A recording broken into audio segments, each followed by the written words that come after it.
Hello, everyone.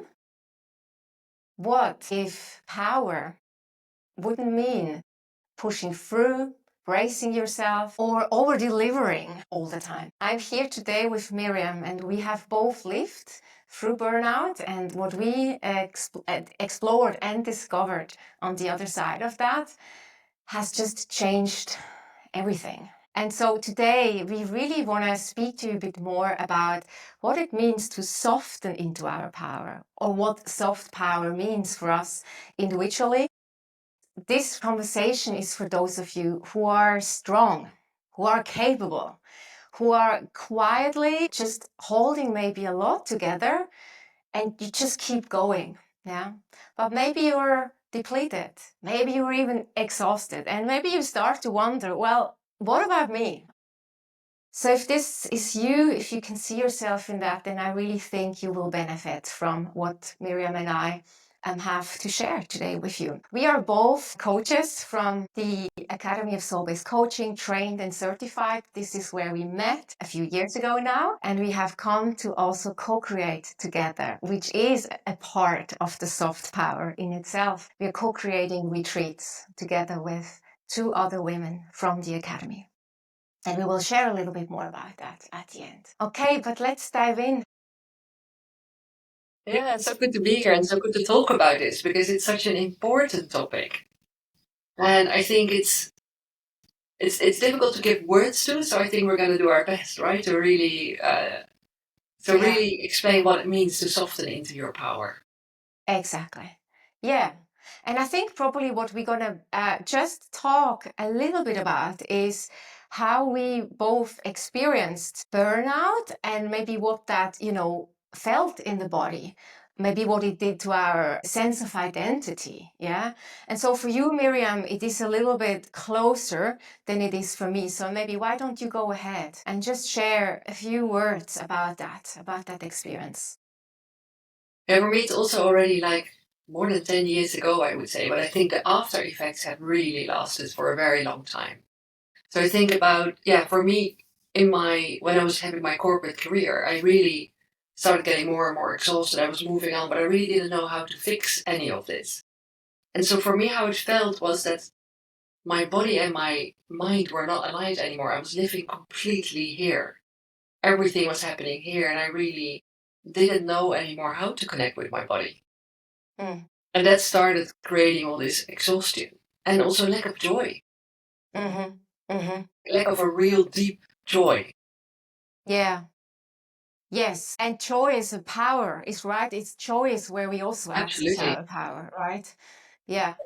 Yeah, I can resonate with that because for me it's now 2 decades ago, but I do really remember, same as you, what you're just mentioning. Like I have a very strong head. I can focus, I can be dedicated and disciplined. And when I want something, like, I can generate a lot of power to make that happen.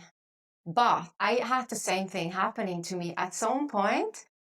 That left me really broken. Like it just did not work anymore. And yeah, that was scary. It was scary. And what I felt like at the moment where it really hit home is I was sitting in a lunch with my colleagues, and about the 2 or 3 months leading up to that, I was already kind of sensing more anxiety.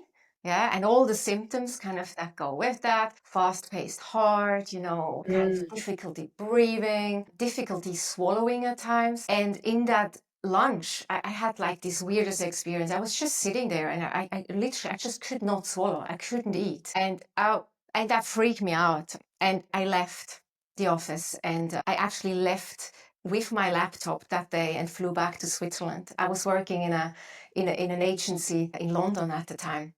And I stayed in Switzerland for a month, really figuring out, what exactly just happened, right? But that was when the body was like, you're out of it, girl. Yeah, the body starts giving signals, right? Yeah, exactly. Yeah, and so what shifts, once you realize, okay, something needs to change. What early shifts, can you remember, did you apply back then? I think that one of for me, the big moments was when my company doctor said to me, I kept on saying to her, I just want to go back to normal. At one point, she looked at me and she said, normal doesn't work for you anymore.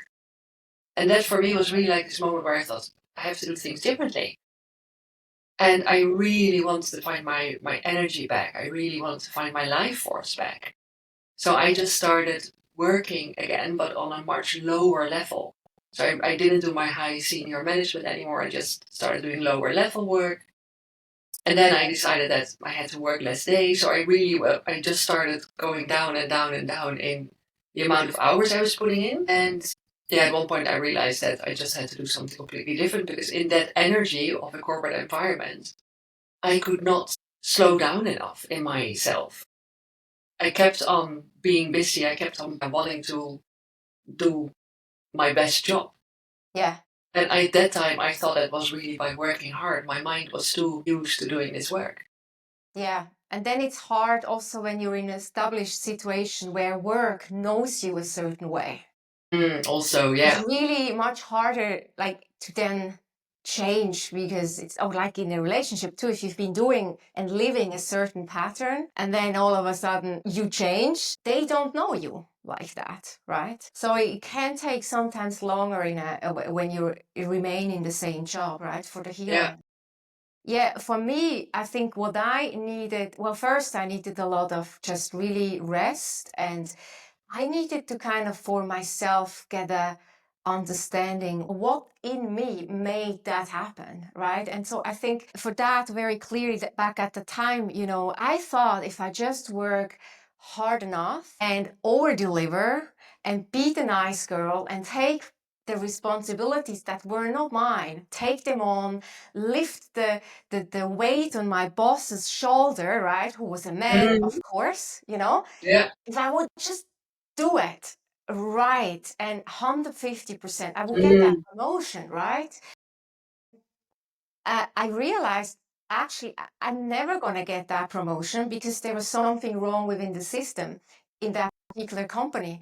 But what I also realized is, wow, I really abandoned myself in the sense of instead of really looking what works for me, what really works for me, I just gave my kind of really away. I wore like proactiveness on my CV. When you talk about what is your strength, I'm proactive. I wore it like a badge of honor.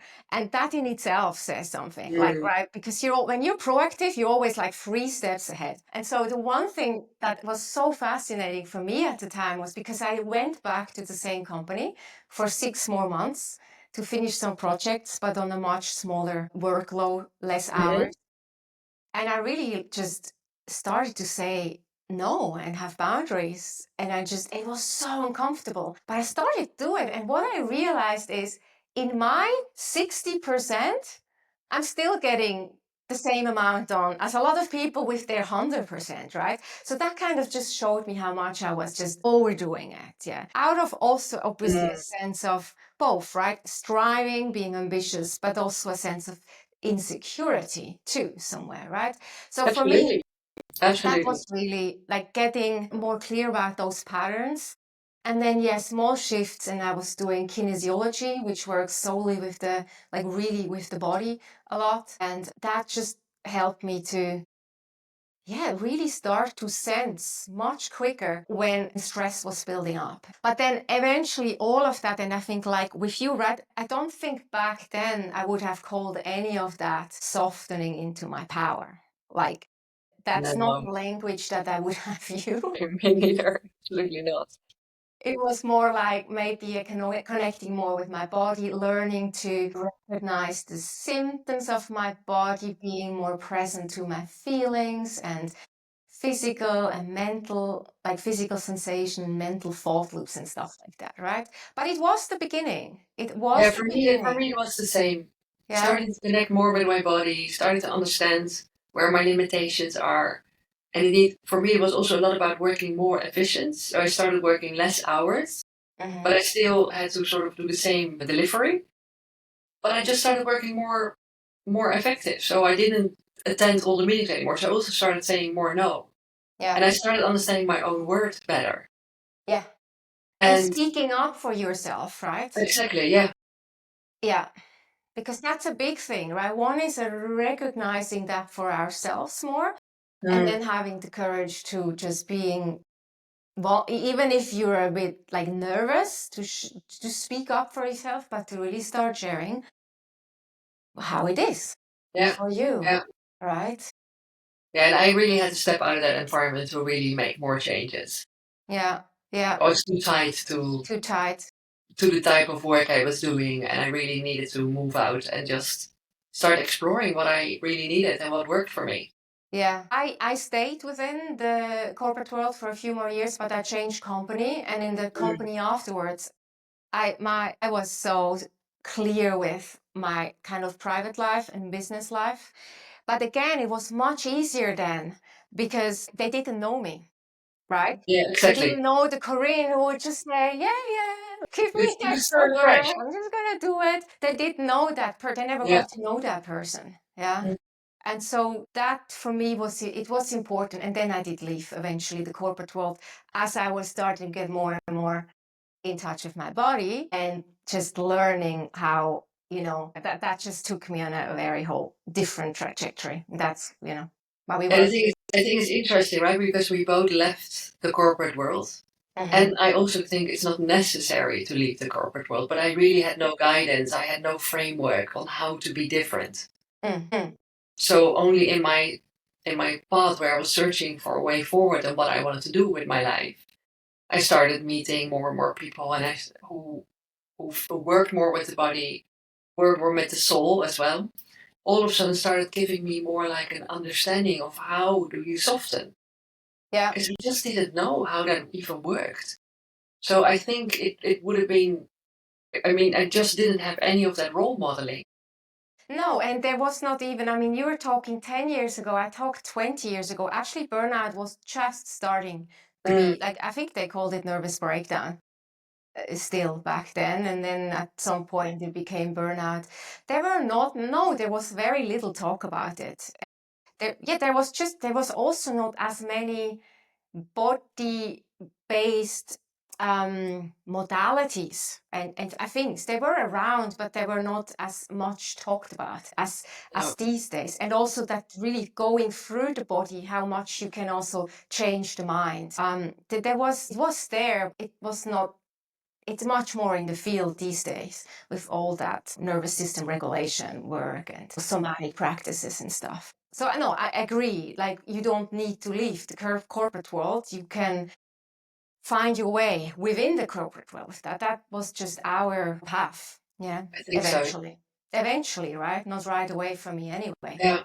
Yeah. I think in the end it has a lot to do with being able to slow down a bit so you can connect more to yourself and to also start experiencing that real trust inside yourself. Yeah. So why don't we talk a little bit for you, Mirjam? What is softening into your power, or what would you define as your soft power?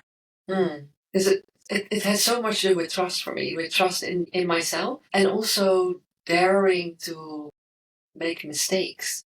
So it doesn't have to be perfect. And I think by really starting to embrace that more, by exploring, I did a lot of exploration. I really just tried out what I wanted to do, gave myself permission to explore. And for me, that really helped me to soften into my and to step back a little bit, to not straight away move into the fixer mode. I think the key thing I have learned is to hold a space, to hold a field, to be there for someone else with my presence, and make sure I can help people without fixing them, but giving them the space to unfold. And for me, that has been a really good way to soften. Meant that I had to soften in order to do that, but also meant I had to step out of all my patterns of fixing and doing things and moving straight away to the next thing. So slowing down, trust, a different perspective. Trust. Yeah. And you are speaking something which is very very much it's kind of like the riverbed or not the boundaries, but it's underlying really the soul-based coaching methodology, right? Where Yeah. we are really not there to fix someone or to try to solve their issues right away. I mean, we are helping people, of course, change and, meet the challenges that they are experiencing, but not with a, okay, this is what you have to do, and now you go and do this, and here we go. And we are not forcing this in any way, right? It's a lot of holding And I space. think maybe now you say that, I think one of the key things I think is being comfortable with the uncomfortable. So really allowing the uncomfort to be there for myself, but also for another person. Being with that, being able to be with discomfort and to really be with it and to let it unfold, I think is also very important in this whole process. Because I think we run so much and we move so much because we are afraid to feel what is really there. Mm-hmm. And that's when we start over performing. Yeah, yeah, absolutely. Yeah, for me, Yeah.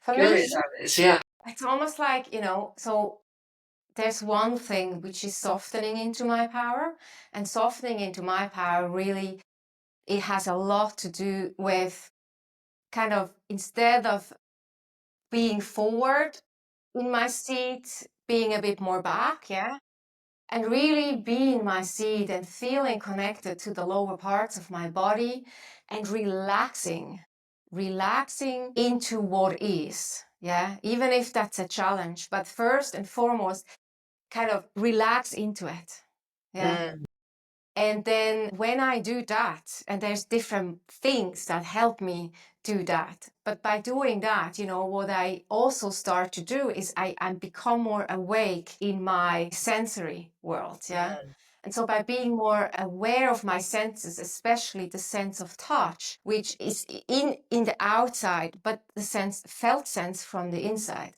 When I'm more in touch with all that, I start to be more in touch with my aliveness, mm, and then with my creativity, and then in my joy. And all of that is power. mm, And when I really drop more below the neck and I'm able to relax the project manager, which lives up here, who's highly trained from years in event management, right? But if that mhm, project manager can start to step back a bit and relax, yeah, and I drop deeper, that's when I start to access what's really what mm, really matters to me in any given moment. Is this a yes or is this a no? That's when I feel my truth more. It's really a leaning back and a relaxing, a softening. and not just relying on what's in our minds, right? No, it's actually, really giving. Well, obviously, mind and body, there's a connection, right? But for me, it's Absolutely. very much giving the thinking and the seeing even a break, Mm, and be more connection to the feeling of, what's around me and what's within me, and smells as well helps me too, mm, or even listening. These are just doorways. They just help me to relax more and just be more. Because for me, like, I think I wouldn't have phrased it that way back then 20 years ago, but I just want to be doing from being. I don't mm, want to lose myself when I do. I want yeah. to bring my the wisest part of me into the doing. And when I just function from here, I'm not in my vibe. That's just not the wisest part of me. And so yeah, a lot of it of softening really is being present to the body and in the body. Yeah, getting more in touch also with cycles and rhythms, the rhythms within me, yeah, but Mm, also the cycles and seasons in nature. When it's like bloody 45 degrees like it can get here in Dubai, it's probably not the wisest thing to go fast. mm, you know like, so there's, yeah, I've learned a lot also, just really take into account the seasonal changes and nature, and how it can support me and how I can actually go with mm, it, instead against it, yeah. And all of that for me is softening more into my power. Yeah. It's really being more in touch what is inside of us and around us, instead of just being in this very narrow space, just the head. And I think when we are in touch with ourselves and with the world around us, our mind functions a lot more optimally, right? Because it doesn't go into all these stress patterns. And it doesn't go into freeze or flight or fight. But it can relax, and then it can recreate like the best circumstances for our mind to function optimally. Yeah. And just to not always having to be on, right? Yeah. And I think one thing, and maybe that leads us now just into the last piece, because that's for me too, collaborating with other women in our case. There's really, that is also a softening into my power, because by learning to work with other women in the way the four of us, for example, work together, I live up to my strength. Mirjam lives up to your strength. We all do our bit, but we take care of ourselves in the process of it, and also of each other. And it's a very flowy, joyful way of moving together, we are moving together, but of working together.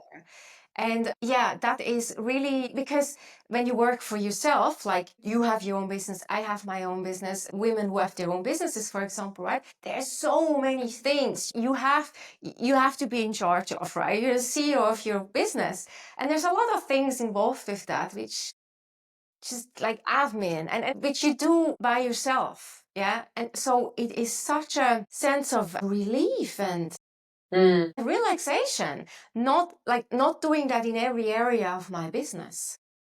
And really trusting other women and what we create together. Yeah. That for me is also soft power, collaboration, and listening to each other and co-creating with each other. Yeah.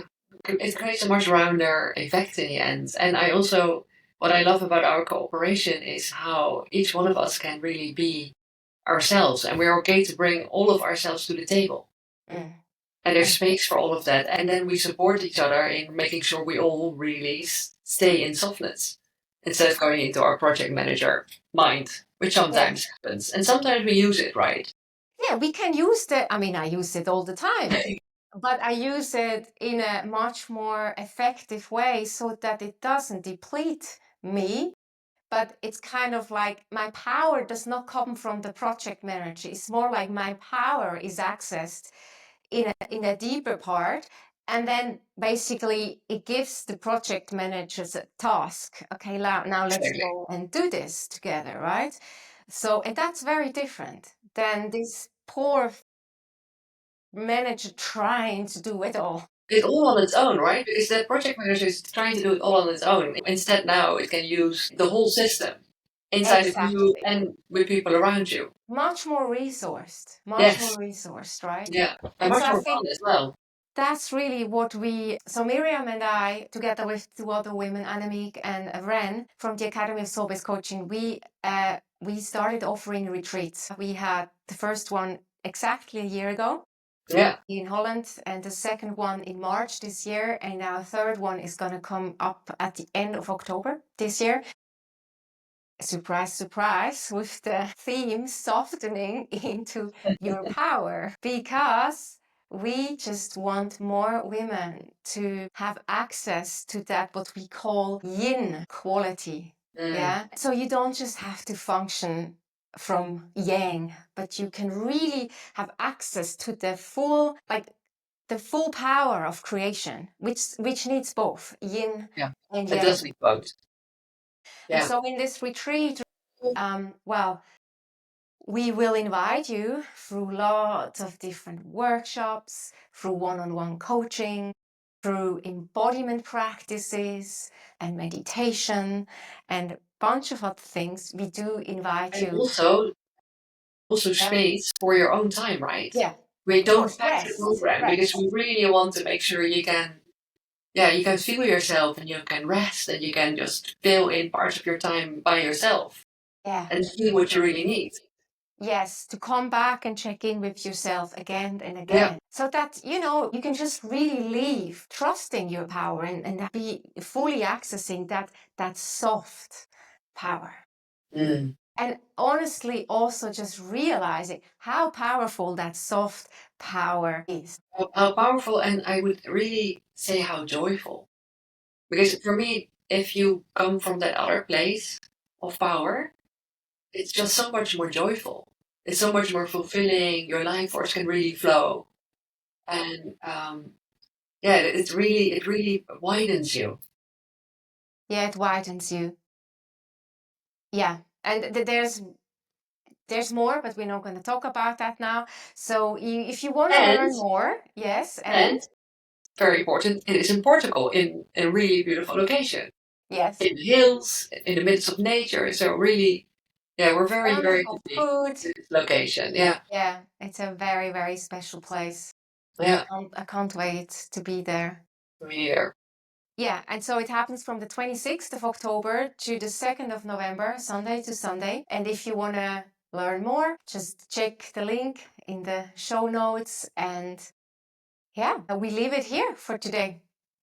Okay, thank you, Mirjam. Thank you. See you on the other side. Bye, everyone. Bye bye.